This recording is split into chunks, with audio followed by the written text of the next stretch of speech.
Hi, welcome everybody. Just gonna wait another moment while more people log in and join us. Hello, hello.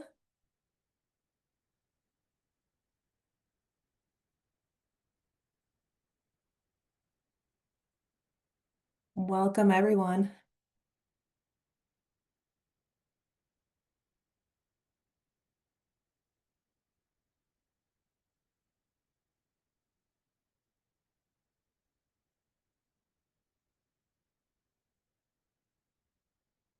Excellent. We're gonna go ahead and get started.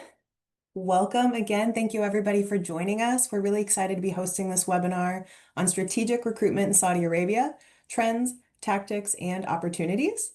My name is Lauren Rupp, and I'm a client success manager at IDP. And today I'm co-hosting our session with Amith Kumar, the regional senior destination manager for the US and Canada in IDP Middle East and Africa. Throughout the presentation today, we encourage you to ask questions using the Q&A tool at the bottom of your window. We're going to cover these questions as well as your pre-submitted questions in a Q&A segment at the end of the presentation. This webinar will also be recorded, and the recording and slide deck will be shared with you in a follow-up email. For today's agenda, I'm going to start by providing a quick overview of IDP and what we do for those of you who might not be familiar, and then I'm going to cover some demand trends in Saudi Arabia. After, I'll hand it over to Amith to focus on market insights, recommendations, and additional opportunities for engagement. So IDP Education is the world's largest international student placement organization and a co-owner of IELTS. With over 50 years of experience and a global network spanning more than 35 countries, we're proud to support students, institutions, and governments in shaping the future of international education. We build trusted human relationships both with our partner institutions and the students that we serve. We do this on a global scale by placing nearly 100,000 students annually around the world, and it's through our investment and innovative use of data and digital technology that we've been able to scale and enhance these personal connections. This enables us to deliver global success to more students and institutional partners more than ever. Just as we guide students with expert advice and help to find the right institution, we also offer strategic solutions to institutions across three main areas. Next slide, please. Recruitment, marketing, and data intelligence. So whether that's providing you with data and insights to aid in your strategic planning, delivering student volumes to meet enrollment objectives, diversifying across student cohorts to provide efficiency throughout your funnel, we'll work with you to deliver tailored solutions. These next few slides are going to look at student search demand trends from Saudi Arabia. This data comes from our IQ demand tool, powered by millions of annual visits to idp.com and Hot Courses websites. The student search data reflects top-of-funnel demand for students early in their study abroad journey. Amith will provide additional details on enrollment trends later in the presentation. So looking at this slide, showing student demand by study destination between August 2024 and 2025, you see the US, shown in orange, is in second behind the UK. The US demand shares remain pretty stable over the past year, holding between 23 and 24%. And compared to other regions around the world, demand from Saudi Arabia is pretty stable across all of these destination countries. Next slide shows the search demand by study level, where we find a nearly even split between undergraduate and graduate student interest. Next slide shows the demand data by subject area, where we find that health and medicine is the most popular, followed by engineering and technology, and then business and administration. Detailing demand by city, you'll see that majority of demand, more than 30%, comes from Riyadh. Jeddah and Dammam are the second two most popular cities, and Medina and Makkah contributing a smaller share of the demand. This next slide looks at general Saudi US enrollment trends from Open Doors. Saudi Arabia is the number 12 sending country to the US, and there were 15,000 students enrolled during the 23-24 school year. This is down about 7.3% from the previous year, but the most popular states that Saudi Arabian students are coming to are Pennsylvania, Arizona, California, Florida, and Texas. So now that I've shared some of these general trends, I'll now turn it over to my colleague Amith, who again is the Regional Senior Destination Manager for the US and Canada and IDP Middle East and Africa, to offer his knowledge and insights. Thank you very much, Lauren. It's great to see such an excellent attendance for this session. So, as you heard from Lauren, she covered in the first phase of this session, highlighting trends from how students search for or what they're looking for. In this second phase, what I'm going to do is give you some trends, data, information, and obviously feedback from the on-ground team, what's happening in Saudi Arabia, essentially in Saudi Arabia, and obviously taking it from there on what tactics that we can apply or implement for Saudi Arabia. So moving on to the next slide, thank you. So before I get into it, it's good to give you an overview or share some key facts about the country, about Saudi Arabia. In terms of population, the population is around 36 million, and if I look at a breakdown of that, 61% are Saudis and 39% are expats from different parts of the world working there and living there, obviously.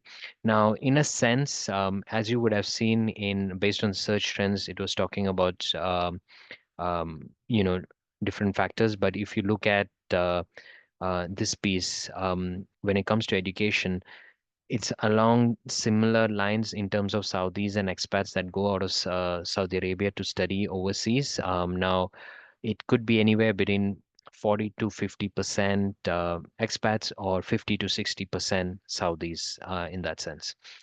Now, an interesting piece about the Saudi population, similar to some of the other populations in the GCC or Gulf countries, it's a very youthful population. Median age is 29, which what it means is that it fuels or drives a sustainable long-term or sustainable higher education intention over the years or in the future in that sense, right?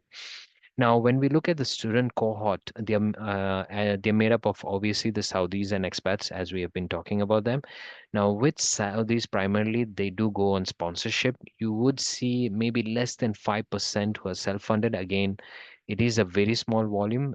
Some of the Saudi students also decide if they do not receive the sponsorship or they're not eligible, they decide to wait it out and give it a try next time. Some of them actually differ in that sense. So that population that I know there were some questions around it, some inquiries around it, but that population of those self-funding Saudis is very small at this point. I think its focus will be on sponsored Saudis and obviously the self-funded expats because expats only fund themselves in when they go overseas to study.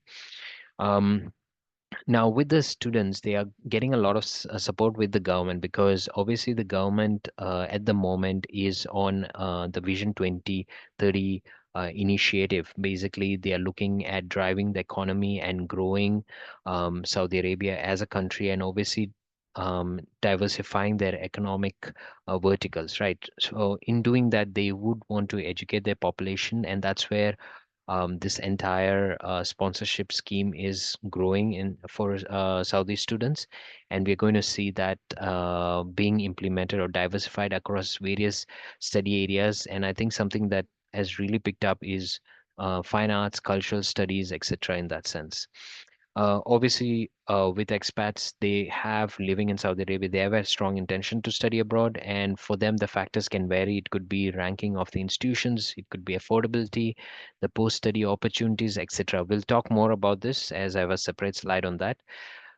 Saudi Arabia, obviously, I've already spoken about the 2030 vision. I'm not going to go over it, but um, it has a GDP of over 1 trillion and it is the largest in the Middle East region. It is a strong player in this region and obviously a good source market from that perspective as well.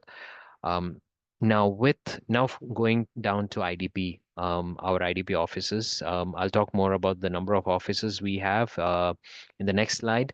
But one of the key initiatives that we have worked on over the years is building stakeholder partnerships, and obviously, one is building it with schools and universities in Saudi Arabia, building a pipeline for institutions. And one of the pieces, if you are visiting Saudi, you can get in touch with our offices. They're always happy to set up that visits to schools or other institutions and have that conducive discussions going on as well.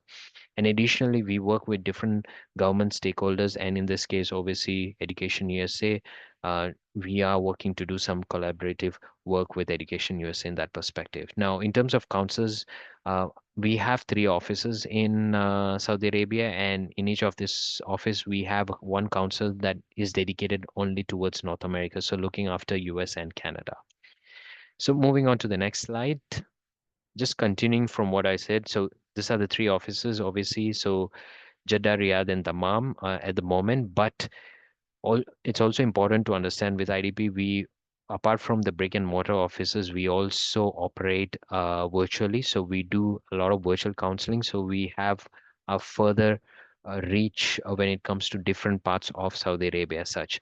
And secondary markets that our offices also invest some time in and look at is Hal, in the eastern province, Al Asa, Jubail, which is primarily due to the industrial community that they have. It is a strong area, and obviously Qasim for its agricultural resources and being one of the least, in terms of poverty, one of the least in terms of the population under poverty line as well.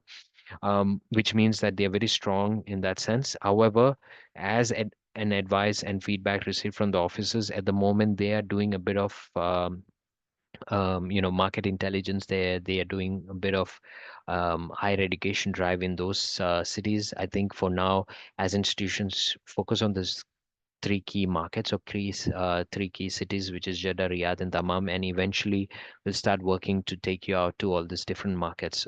One of the pieces that we can look at is maybe doing school visits in some of these cities, and that's something that we can collaborate and work on as well.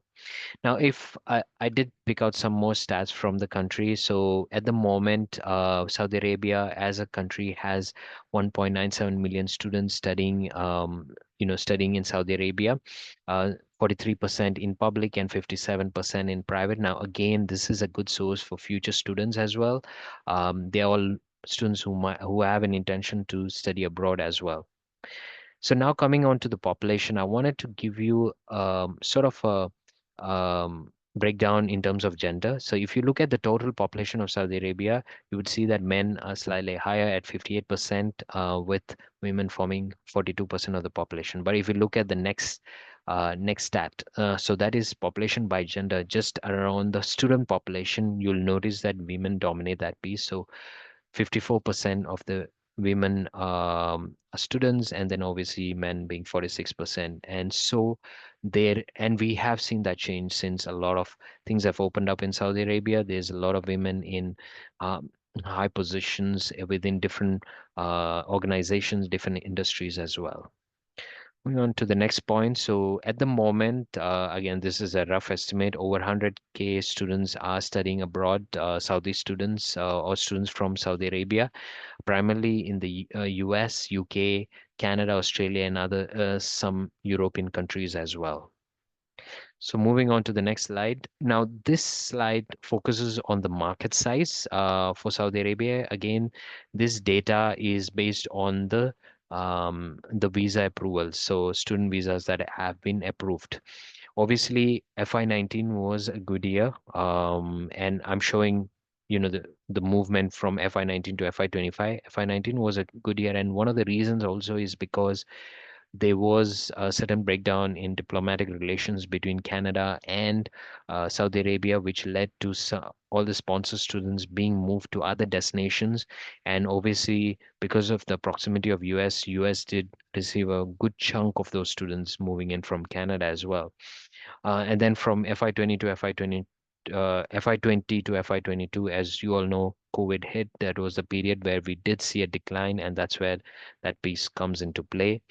And now the focus has been from FY23 to FY25. We did see a few policy changes, certain updates that are coming from the destination that has sort of had a very small impact on the destination. We have seen maybe a decline of anywhere between 4 to 6%, and that is the current run rate as well. If I look at the current year as well, versus the previous year, I can see a decline of around 4 to 6% um, in terms of visa approvals that have happened, or the students that are getting their visas approved in that sense. Now, if just a moment, if we can go back to that slide, I just wanted to highlight one more point is that if I look at IDP perspective, one of the pieces that we have noticed across the region is there has been a significant decline for across the region for US at the top of the funnel. So we're talking about the leads as such, right? However, when we take Saudi Arabia alone, we have actually seen a growth of 8% versus the previous year, which is actually pleasing to know, and which is encouraging as well. So Saudi Arabia is a key market and something for everyone to be focused on in that sense. So moving on to the next slide. So student trends.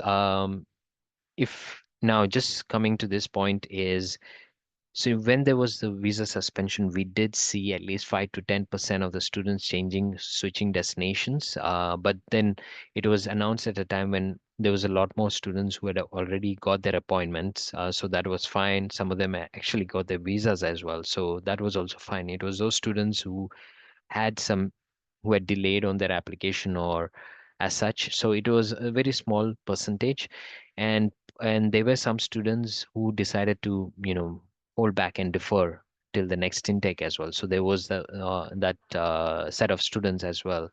But essentially, post that, we have seen students are still focused on US. Obviously, the kind of queries or questions that are coming to our counselors have changed. You can see that students and parents are a bit anxious about some of the announcements, and most recently the H-1B. Now they may not have full clarity on what it all means, and that's where our counselors step in. They explain what it means and as such. But this is the kind of queries that are coming through. So it is important to, as being equivalent stakeholders in this education industry, for us to work together to put in that positive messaging out there. We would have certain information sessions where you would have panel sessions where you would have the opportunity to come in and talk about the positives from US, and the quality of the education, and obviously highlighting the pieces for the students as well. At the moment, also from a visa appointment point of view, at the moment in Saudi Arabia, it's anywhere between 2 to 3 weeks or 2 to 4 weeks. So it's pretty good. Students are not needing to use emergency appointments at this point as well. So moving on to the next point, obviously one of the pieces that I wanted to also highlight now, the the students and parents have started moving in a different direction. A couple of years back, we could see that students were very focused. They would apply to maybe one or even two destinations at the max. But now we are seeing students applying to 2 to 3 destinations. Previously, if it is one destination, they would apply to, yeah, anywhere between 2 to 5 institutions. So that was the diversification they had in that. But now you are seeing students applying to at least 2 to 3 institutions in at least 3 different destinations. So they are really applying to more destinations and seeing what the outcomes are. And based on that, they tend to make their decision as well.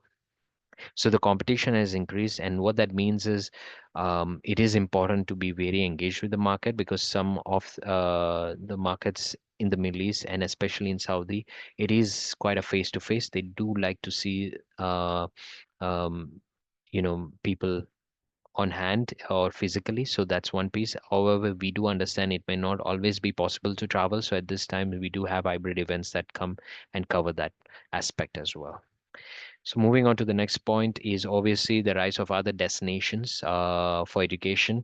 I think Europe, we have seen Germany, Netherlands, and France becoming more increasingly popular, seeing at least 15 to 20% growth versus previously in terms of student enrollments. Middle East destination, especially focusing on Dubai as a destination or UAE as a destination, we have seen that growth. I think versus previous year, the enrollments have grown by 18%. But essentially, it's also the investment that the country is putting into turning this place into an educational hub. So they are inviting top tier institutions to set up branch campuses. They are also building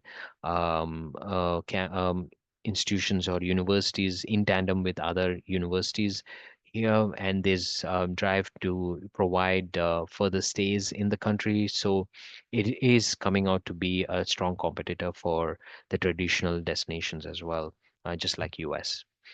So moving on to the next, I know this is quite an important topic, and hence I thought it would be good to put a slide on it. That is the scholarships for sponsor students, how that works, and what is available out there in Saudi Arabia. So moving on to the first point, essentially, it is the scholarship that's there is the two Holy Mosque Scholarship Program, which is funded by the Ministry of Education. It's a fully funded program, and it is directed towards talented individuals and really upskilling them and basically bringing them into the workforce and the community as well.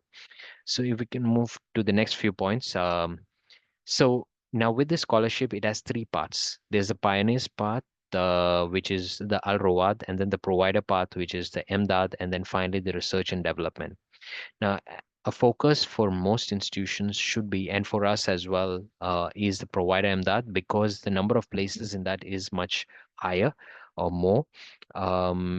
Where compared to Al Rawad. Again, Al Rawad is very specific. Now, it is open to all different specializations, but they focus on the top 30 universities in globally. That's on or institutions globally in terms of ranking. And with provider, they do look at the top 200, and then they have a specific list of specializations in alignment with the Vision 2030 growth pillars or growth factors or specializations. And we'll talk about the study areas in a bit. Um, so yes, that is where the focus is. Again, with the MDAD scholarship, there is room to have discussions with the culture attaché and see. And as institution, you can put in a proposal. You can showcase what kind of service you do provide to their students, the kind of education quality you offer, and what are those extra in terms of personality development that happens for students when they are on your campus. Obviously, research and development is smaller, but this is something that, as per Vision 2030, they are looking to move forward in the future as well because they feel it gives a very good blend of reality in terms of the studies and actual skills that are required at hand in in not only in organizations but just in life as well. Or at the moment, English language programs are not funded by the scholarship, so students have to meet the English language requirements as per that is there. And that means students are not also funded for standalone programs in that case. I've already spoken about the future focus in terms of R&D studies, and obviously the idea of this scholarship is to meet the objectives of Vision 2030. I'll talk about the study areas in a bit, so then we can look at that. I've already spoke about the self-funded Saudi students, so it's less than 5%, so it's a very small volume. And at this point, it's better to focus more on the self-funded expats and obviously some sponsor students. And wherever we do see the trickle of self-funded Saudi students coming in, we do help in, counseling them appropriately in that. Now, obviously, there are two lists. You have your second list and MOE list. Now, the focus should be on the second list because that is what's followed for students to get the scholarship or getting approved for a scholarship. So the institution needs to be on the cultural attaché, Saudi cultural attaché list, which is the second list. And the way to go about it, I did check again on the process. I was aware, but I did check again just to see if there was any changes. There are no changes with the current process. So the current process is an institution who is interested to be on the second list has to connect with the culture attached in Washington and sort of have that discussion to move it forward. The local ministries based out of Saudi Arabia are not going to be involved with that piece at all. Now, the MOA list is primarily for students who return to Saudi to work. Um, it has to be on that so that they can get that attestation and verification. So it does follow both for sometimes both the Saudi students and also for expats who might be looking at working in the government in that sense. So I've already spoken about the ministry listing process. And these are the websites. So I've shared this website. Obviously, when the slide is shared, you can have a look at that, the MOE website as well. So Carolyn, if you can just pull out all the study areas, then I can go through them. That'll be great. Yeah, thank you. So with the study areas, these are the ones that are listed on the website, and this is what is in line or in alignment with Vision 2030. So you have agriculture, aviation, business, which comprises of general administration, business administration, economics, computer science or IT, engineering, hospitality, law, marine sciences, and sciences. So obviously there might be a slightly more specializations that come out of computer science and IT, maybe along the lines of AI, cybersecurity, data science, etc. Yeah, so that is it in terms of scholarship and sponsor students. Now, I wanted to give you a bit of insight on expat students because they are a substantial segment of the students that are based out of Saudi as well. So if we can, so first talking about the program interest, again, you'll notice that the expat students also sort of align with some of the specializations or study areas listed in Vision 2030 because obviously when they return to Saudi, they would want to get into jobs that are more aligned with those. There would be certain areas, like for example, agriculture, they might not, that's not an area that would be interested in. But those areas that are really key for them is business administration, so technology, so around STEM areas, primarily around business STEM areas, so and mainly around technology, artificial intelligence, robotics, energy studies, and then cybersecurity, data science. You would have those students also looking at health sciences and well-being, natural sciences, and then you have some of those students also looking at certain areas like law, humanities, hospitality, and tourism. Moving on to the next. So obviously for expat students, key factors, they do look at ranking sometimes overall, subject specific, especially for students with the appropriate financial. This is an area that they look at, and obviously popularity of the institution or the programs in that sense. But you would have students who would also look at affordability. They do look at scholarships, post-study opportunities, and with most of the students, they do look at the degree recognition, not only in the US, but also globally and also in Saudi Arabia in that sense. Just the final point was I really wanted to focus on one of those three cities, which is Dammam or Al which is a growing market and a growing city. Aramco has done a lot of investment in the city per se, and you do see a lot more expats working there in that sense. There's an increase in the number of international schools. And obviously the quality, student quality aspect has really grown or improved in that city. So it's worth a visit, worth an engagement, and also worth meeting with our office as well. For those who might not be able to travel, I could always coordinate a virtual meet and greet with the office. Now, what I did was also just get some feedback from the counselors. They are the ones who speak to the students. They really feel the pulse of the students and parents, and I wanted to share that. So if we can just get the feedback. So to start off, obviously, um, the current student rhetoric, there is, as I mentioned earlier, there's a certain uneasiness, some anxiety with some of the messaging that has come through. There was a bit of confusion about the visa process. And obviously, one of the pieces that the council mentioned with some institutions, they have longer admissions turnaround, which does affect students' choice, and they may sometimes students just go with institutions that have given them offers or outcomes faster in that sense as well. So as I mentioned, a key takeaway from the destination demand is it's that positive messaging, engaging with the market, engaging with our counselors, and also when you get the opportunity, be part of some of our sessions just to engage and share those insights to students as well, right? One of the pieces that I wanted to the council shared is you know, the popularity of US is quite high even among sponsor students, and as you would have seen with all the data I've shared so far. But this is something more qualitative that they shared, which is 5 to 6 students out of the 10 that actually walk in to the offices ask for US. So this is especially for sponsor students in that sense. Now, I've already touched upon this, just reiterating the message. And again, this is from the council per se. Saudi students obviously focus on the ministry list and programs, whereas expat students are focused on the ROI or return on investment that they do for the education, affordability, and scholarships as well. Next, so these are some of the popular programs that the councils have mentioned that their students actually ask for. They come forward. So AI, cybersecurity, data science, supply chain management in business, finance, aviation, from engineering, industrial or mechanical engineer, law, nursing, pharmacy, and MBA as well.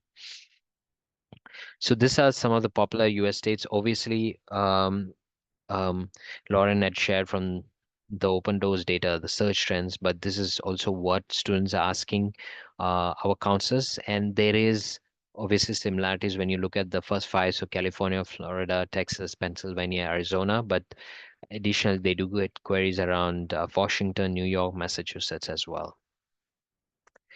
I think this was a feedback that there's sometimes what happens with the websites, the institution websites, it takes them more time to really provide certain information like tuition fees, deadlines, program structure, and requirements. I think during certain refresher trainings, it might be good to just go through the website, show them how a person can navigate through it easily as such, or yeah, I think that would really help them.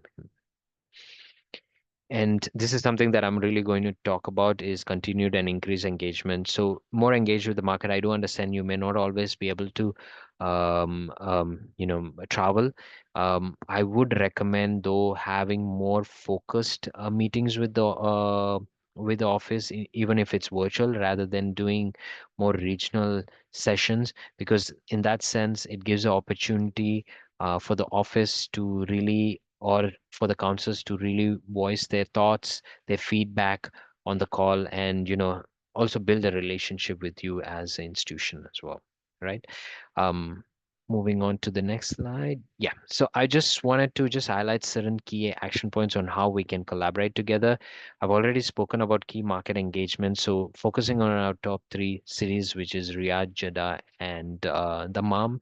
We can obviously look at then doing an extension like a school visits to some of the other tier two cities. Uh, I'll again reiterate on the focus training. At least maybe think of it for Saudi. Just having that one-on-one training with them or a meet and greet really helps the office as well. Now, with Expo, they are an important part of our activity calendar, and I'll show you in the next few slides why it is very important, right? But it is important to be part of it because it not only provides a branding exercise or platform to really put your brand out there, but it also helps in generating a huge volume of leads that could potentially be students who enroll in the future for you as well. So apart from the expo, we do run other activities, so conversion activities, information sessions, webinars, institution visits. So if you are on ground, you can always reach out to either the team or me, and I can get the team to coordinate and organize school visits or any other institution visits in that sense. If you have any faculties who are traveling around, maybe it would be great if you could do an academic masterclass. It could be at a school, or we could do a session as such. And again, with information sessions or webinars or panel sessions, we do have limited spots. So when we send it out, or when my team sends it out, what happens is whoever registers for it first, they get selected in that sense. So yeah, so moving on to the next, we do certain knowledge events. So we tend to also educate, do school leader workshop where we do professional development workshops for counselors, school counselors who are very important because students and parents also listen to counselors. They do interact with counselors in schools. So we want to educate them on what's happening in terms of policy updates, in terms of destination, and also we do different workshops. We get academics to come in and also do a PD session as well. So there is opportunity. We have had institutions from other destinations also volunteer and send in their academics to be part of this workshop. But at the same time, we do certain destination specific events to drive and build the brand of that destination as well. And obviously, looking to work with Education USA, supporting them, collaborating with them on initiatives that will help with driving study in USA. Just wanted to highlight, if you are attending any events in Saudi, you need support from our counselors, please feel free to reach out. We will work with allocating one of the resource or one of the counselors from one of the offices and supporting you with that. We do have institutions who actually do raise their hand and come and reach out to us, so you can do that as well. So this is where I wanted to, we recently completed our Saudi Arabia Expo, and I wanted to show you what has happened. So if we look at what happened last fall versus this fall that happened a couple of weeks back. So our registrations obviously grew as well as attendees, and it is important to note that we had over 100% growth in registrations and obviously close to 100%, so 98% growth in attendees. It's probably our biggest attendance for Saudi and in the region that we have seen in the past few years. And the highest attendance was in Jeddah, which was around 4,000 students that came for that event. So if we go to the next slide, I've focused a bit more on Jeddah because it was our highest contributing in terms of attendance. It had over 12,000 registrations and over 4,000 attendees or participants. In total, we had 63 institutions that had actually attended the event. So if we go in, so if you look at destinations, you can see majority of the students have preferred UK. Now, apart from UK being a prime important destination and one of the top destination for Saudi students, one of the other reasons for that sort of inflation is because out of that 63 institutions that attended, over 30% of it were UK universities, and we had less than 5% or no, I think maybe close to 5% from US. So that's where we can see, and yet US had a good turnout. So in terms of being the second best destination in that sense. So it's important to be part of the expos because they do create a lot of value in terms of for the institutions, in terms of having those leads and students seeing those institutions and being able to speak to somebody physically as well. And in terms of preferred study level, obviously students who came in had high school qualifications or they were studying in school and they're looking at undergraduate. So we did see quite a bit more of undergraduate students as opposed to postgraduate as well. So this is the other piece I wanted to highlight. Now, look, with the expo, what we do every year, we have it twice a year. This, as I said, it is an avenue for us to, really bring in leads or generate new leads, and that's what it's done. So 90% of those registration, 90% of those students who actually came in are new leads or new students. And so that's a great opportunity for all institutions that participated and obviously for IDP as such to help those students to go to one of the destinations. And I've already spoken about the IELTS qualification, so most of the students were looking at UG as a study as well. So I just wanted to share, a lot of the times this is not shared on what we do to really build the expo. So there is a lot of work that goes into this event to make it what it is in terms of being successful as well. So some of the traditional methods that I used, now again, it may not always be that we use most of them. Some of them are used for each expo, some of them may not be. But we do run certain campaigns around it. Sometimes it's through radio, sometimes we do it through social media. We have competitions. We do certain interviews in certain markets. We actually do bus advertisements to see how it is. We try and test different methods to see how it helps and gauge it. And we may or may not use it the next time, depending on how it turns out. Social media is a big, especially in Saudi Arabia. It has a big big part to play in building that traction. So obviously we do online ads as part of social media. in Saudi Arabia, influencers work a lot. So we do, even for this recent Saudi event, we did a mega influencer campaign. We had like 5 influencers for Jeddah, generally talking over the events. And this 5 influencers combined have 12 million followers. And again, these are influencers who know about IELTS, who know about studying abroad. So it's not just anybody. We do get somebody who's related to the industry in that sense. Um, Obviously, we also run institutional posts. So institutions that are participating for the expo tend to get a wide variety of their videos coming through. There'll be some posts around it, etc. So it really helps in sort of branding and pushing it out there. Other channels, emailers, SMS campaigns, print ads. Obviously, our team is actively involved with promoting the expo. So going to schools, presenting there, talking about the expo, the opportunity they have in terms of meeting the institutions, universities, talking to ministries, local ministries. In some markets, we tend to use PR agency. We may not use it always, but this is I'm just showcasing some of all the or some or all of the methods that we tend to sometimes use for our marketing. So just finishing off with my session part of this session, and just wanted to give a few key takeaways or summarize whatever I've shared so far before we get into the questions. So, while there has been some negative rhetoric through the media and through discussions, we do have students coming and say, "Oh, my friend told me, my family member told me, etc." But they are still students who are really focused to studying in USA, and I think we should work together, band together to really put out that positive message. And obviously, from our end, we are doing info sessions, we are doing policy update sessions. Our counselors are sharing the positive messaging, making students and parents understand what it actually means with some of the announcements as such, right? As I said, I've already spoken about it, focus on key markets. So those 3 cities that we spoke about. And then obviously, doing a meet and greet or training sessions. And when you do the refresher training sessions, one of the pieces that has been mentioned um, by counselors that they would like to see is maybe talking about the key study areas that are popular on campus among students.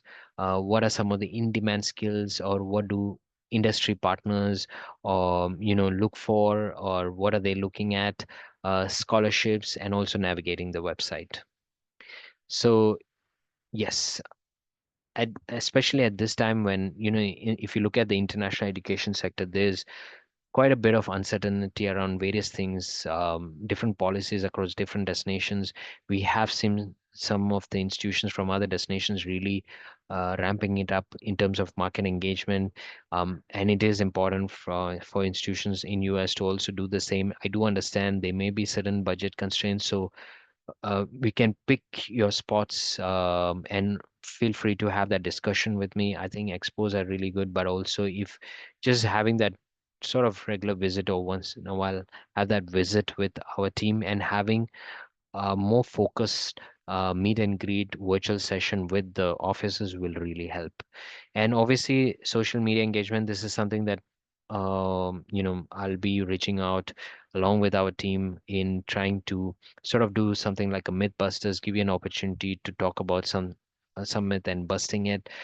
So having working together, getting some student testimonials done on campus, and obviously some fun fact about the campus. You introducing yourself and then introducing the institution and sharing a fun fact. So different things that we are looking at, and obviously you'll hear more from us or me in this regard as well. And as I said, if you need any kind of on-ground support, please let us know. So thank you very much, and I'm looking forward to the questions. Excellent. Thank you so much, Amith, for sharing your insights and knowledge. At this time, we're going to open up the Q&A. There's a few questions already submitted, but please continue to submit your questions using the Q&A feature at the bottom of your screen. Amith, one that we got submitted before the webinar as well as just now is related to community colleges. Could you Correct. provide some more guidance on community colleges either getting on the SOCM list or, opportunities to Yeah, grow? so I saw that question. Are any community colleges on the SACM list? I'll need to check on this. I can revert back on this piece, but the thing with that list is if you look at the link, it's quite massive. So under each specialization, they have a number of institutions listed according to destinations. So there is a full list, but I do understand or I know that they are few community colleges that have been in discussions. They are maybe one or two on the list. I've seen colleges from Canada also listed in Saudi Arabia. So it is not that colleges cannot be there or community colleges cannot be there. It can, but it's a matter of having that discussion and showcasing that value that the college would offer to their sponsored students in line with their Vision 2030 goals as such. With conditional offer, I think that's a discussion you'll have to have with the culture attaché when you have that they do sometimes consider certain aspects, and obviously that is there. Pathway. I think this is more related to pathways, but yes, I think this is possible. Again, I'll tell you that when you have that discussion with the culture attacher, this is something you can raise with them. I will also try and speak to the on-ground team and see if there's more information on this that I can share from our end as well. Thank you. Another question submitted, and you've touched on it a few times throughout the presentation, so I'll actually pick this one up if that's all right, is Yeah. related to not having a budget to travel and kind of how do you suggest engagement? Right. Um, So, okay, Junan. yeah, So one piece I'll tell you is I think the best way is first when it comes to the training session, I think for Saudi, have that focus training session with the team. I would rather have that separately than put them as part of the regional. Obviously, there's a couple of countries that I have in mind which are key for Destination USA growth or as an institution for your growth. But for now, because we are talking about Saudi, I think Saudi having that separate training or meet and greet will really help. That's one. Two is we do run hybrid events, which means that you don't have to travel, but you can log in online. There may be a small fee to it, but it is it is still not that high. It's nominal in that sense. And obviously there's opportunities where we do open up webinars, information sessions, we have panel sessions, and whenever we do send out the invitation, please jump in and accept if you are able to sort of be part of that session in that sense. yeah. And I'll just add to that, whoever submitted the question, I encourage you to reach out to your client success manager, the people in my position on my team, to help introduce you to destination managers and offices to, do these meet and greets, to do these connections and trainings, if needed. Or if you have any questions about, you were interested in an expo event in the city, is there a hybrid option? Feel free to start with your client success manager, and we're happy to help coordinate some of those discussions. All right, I see another question related to visa denial rate. If you could speak to any trends you've seen in Saudi Uh, Arabia.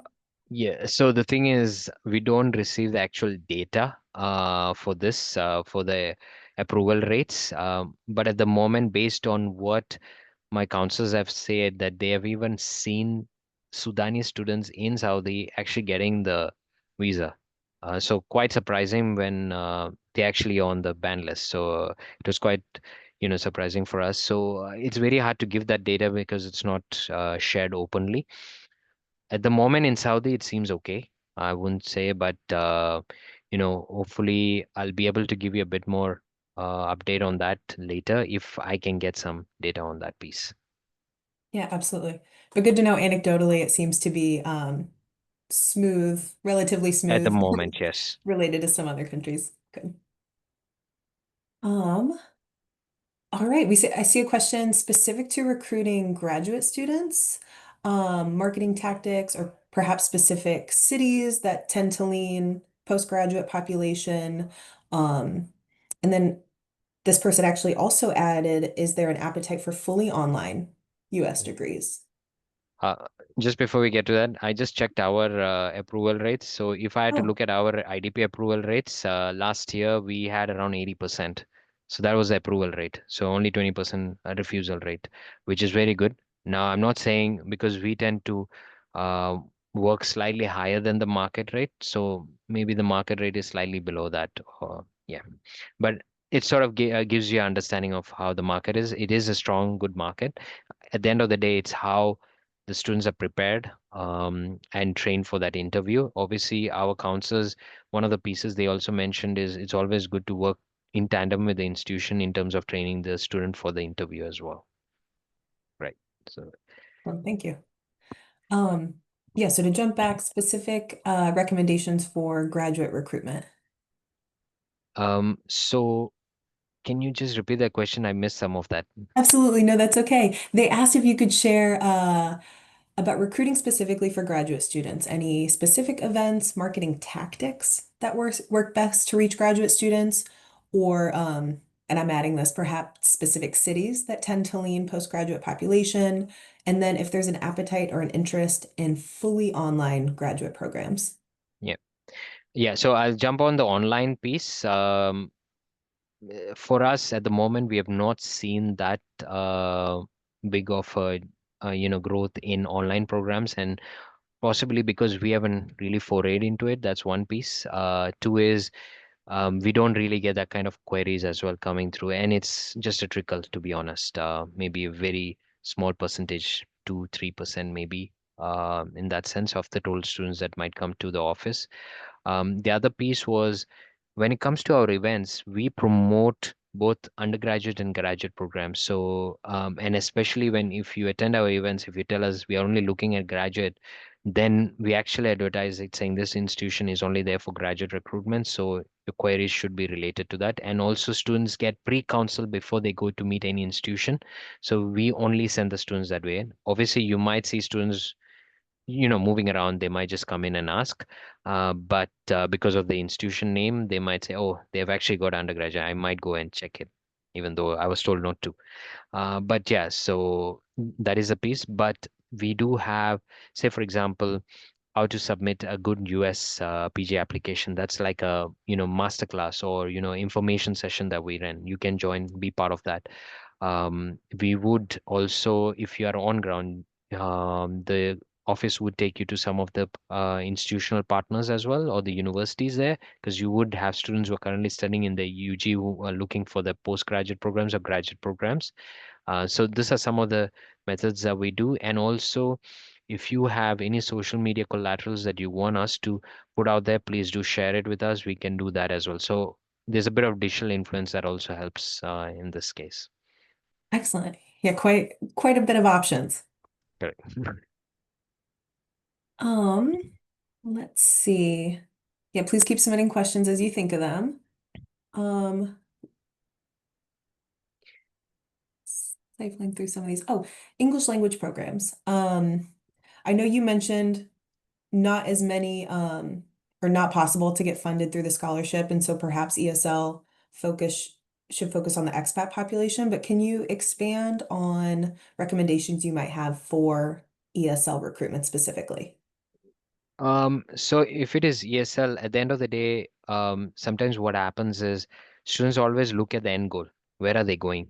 And then they work backwards. So if they have to go to a pathway because that's the requirement for them to get into a university or a college, then that's how it goes. So basically, the idea of promoting is talk about your historical evidence of where your students have landed and the path they've taken, and that'll really help. And sometimes working in tandem when you come to the market with that institution or that university really helps as well. So I'm just giving an example of some of the other destinations, what they do. So UK, Australia, or Canada, they actually the university comes in with their pathway provider as well, or the pathway provider brings in the university as well, because students can see where they are going to be headed, and that's one of the way, and they cannot get direct entry, so they go through this. So it's the same with ESL. You may not have students essentially coming out and asking.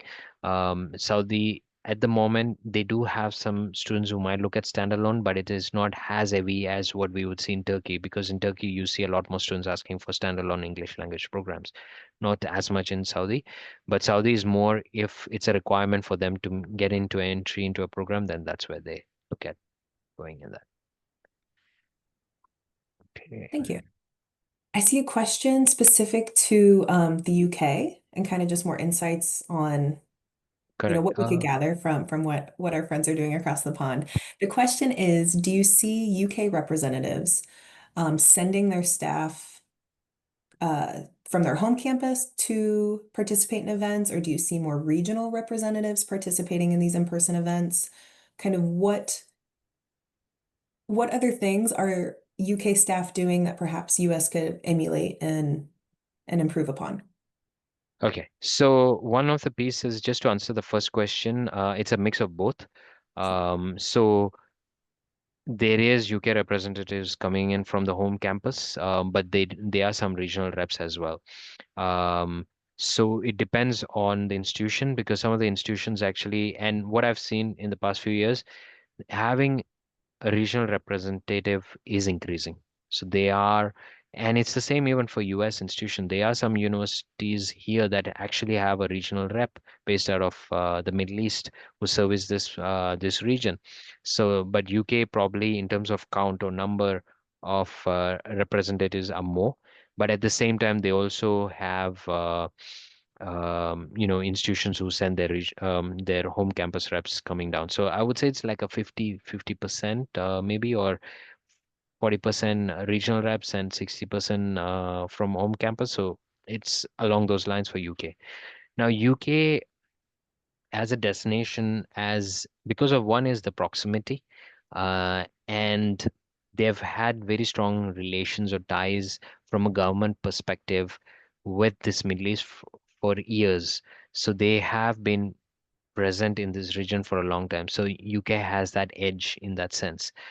And obviously, it may not always be easy to replicate what the UK does because they're very engaged with the market. They tend to travel a lot more and frequently, and that's because of the distance. It's slightly more easier for them to travel in terms of time Definitely. and also from a financial perspective as well, if you or budget perspective.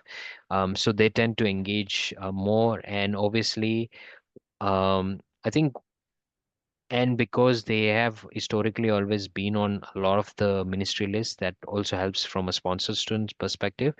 But also the education of the destination that the school councils or in the universities, university career councils have about that destination all comes together in that sense. So that's why we what we do what we are doing is when I said stakeholder partnership, it's not about just developing a relationship with the schools or the universities in Saudi Arabia. It's also about educating them of other destinations that are available for their students. So this is something that we do. So I wouldn't say should really try and look at what UK does because UK, in terms of marketing, they're quite a simple word to put it is aggressive. So they tend to come in and they really engage hard. So maybe that might not be the best way. I could take an example is Australia is easier. So if we look at distance of travel, some of them have some reps here, but they tend to then look at their reps maybe based out of Southeast Asia or South Asia to come into this market.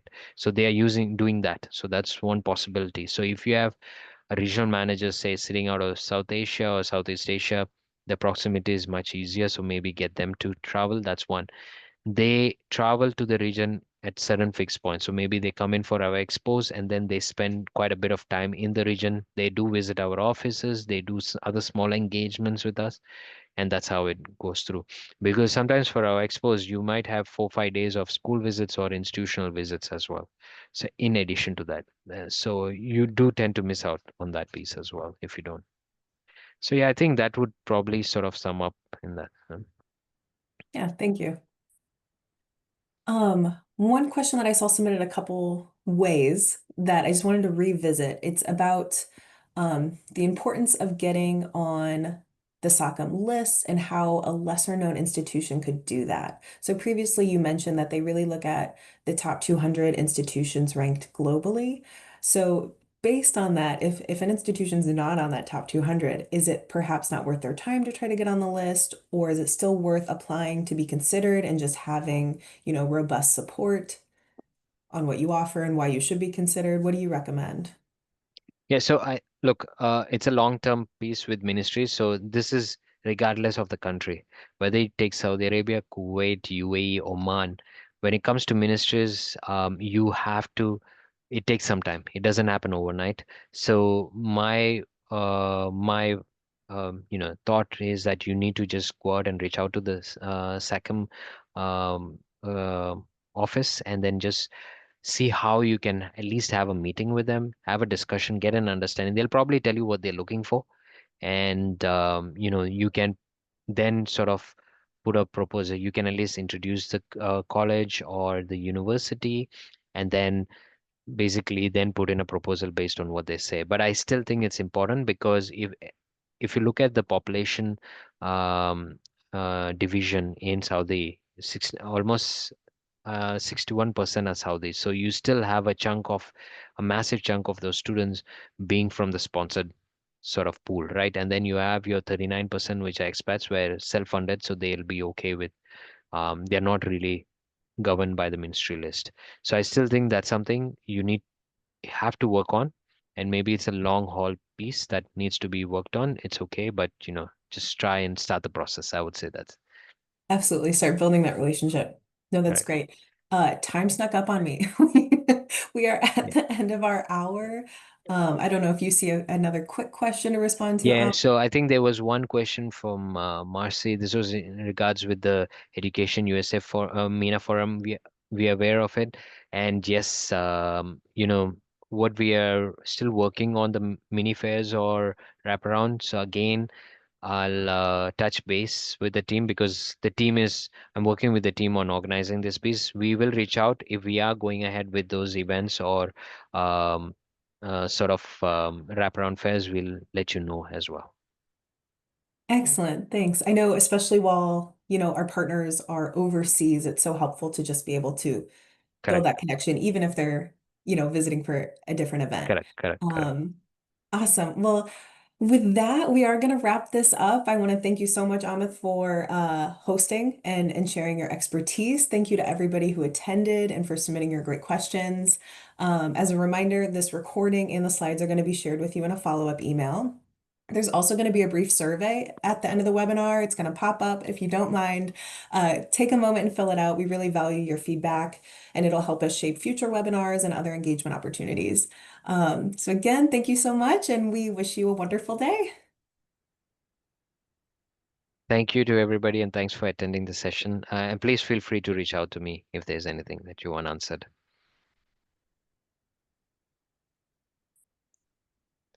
Thank you.